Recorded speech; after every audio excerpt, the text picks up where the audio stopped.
quatrième partie de ce cours sur le champ des vecteurs vitesse et accélération d'un point d'un solide. Alors, on est toujours avec notre solide S2 en mouvement par rapport à S1.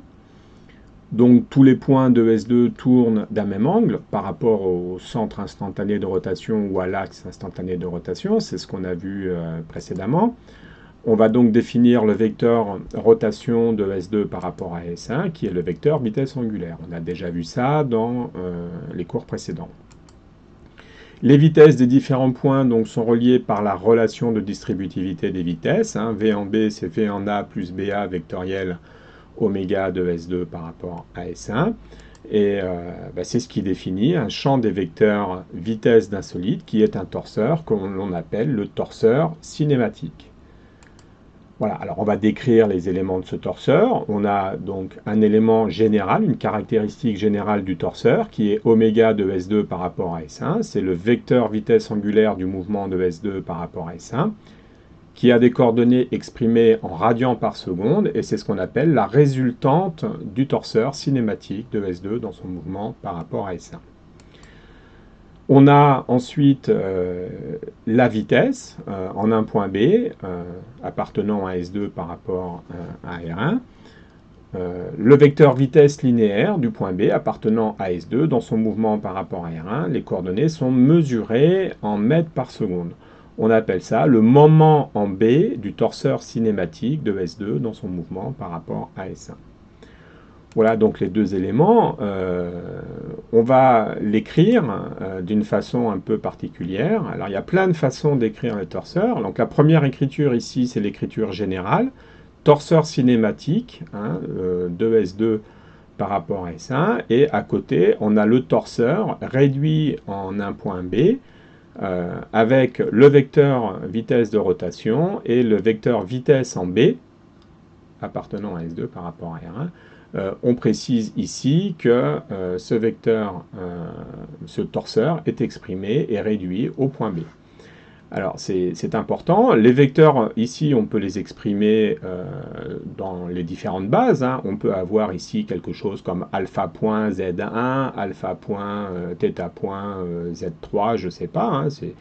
n'est pas du tout obligé d'avoir la base qui correspondrait ici à R1, c'est pas du tout obligatoire, et le vecteur B c'est pareil, il peut être exprimé dans les différentes bases, on reste à chaque fois sur l'écriture la plus simple, c'est toujours la même pratique, on reste sur l'écriture la plus simple de nos vecteurs. On peut avoir une notation ici verticale, voire une notation en coordonnées, où on ferait apparaître les 6 coordonnées, donc 3 coordonnées pour la résultante et 3 coordonnées pour le moment en B. Mais comme c'est un torseur exprimé en un point, on fera toujours attention à bien préciser en quel point on exprime ce torseur. Et si on affiche des coordonnées et non plus des vecteurs, et bien à ce moment-là, il faudra préciser quelque part dans quelle base on a choisi d'exprimer les coordonnées du torseur, qui n'est encore une fois pas forcément la base R1, même si c'est plus logique, ça peut être n'importe laquelle des bases pratiques que l'on utilise pour résoudre notre problème. Voilà, alors, quelques mouvements particuliers. Si on a un mouvement de translation, quand on translate, c'est qu'on ne tourne pas. Donc si on ne tourne pas, c'est que la rotation est nulle, tout simplement.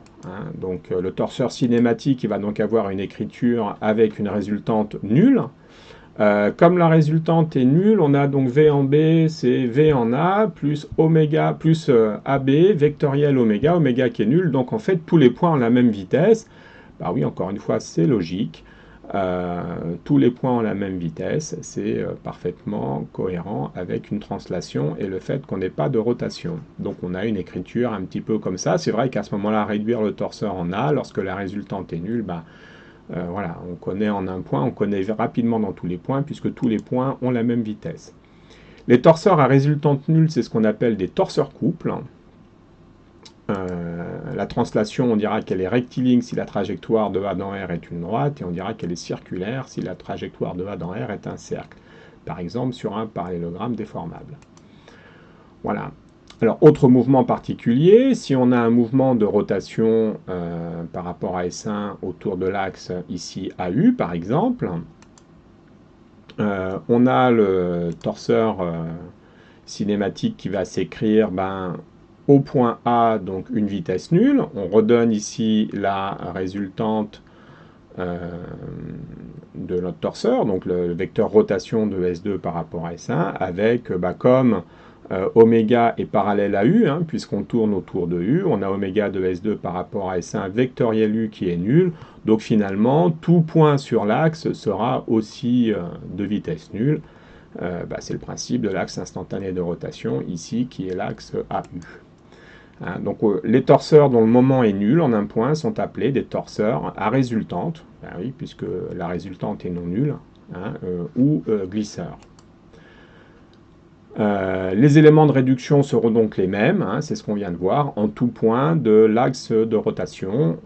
Donc on aura, quel que soit le point P appartenant à l'axe de rotation AU, le torseur aura cette écriture-là. Encore une fois, c'est une écriture simple qui nous permet de trouver n'importe où la vitesse d'un point du solide S2 dans son mouvement par rapport à S1.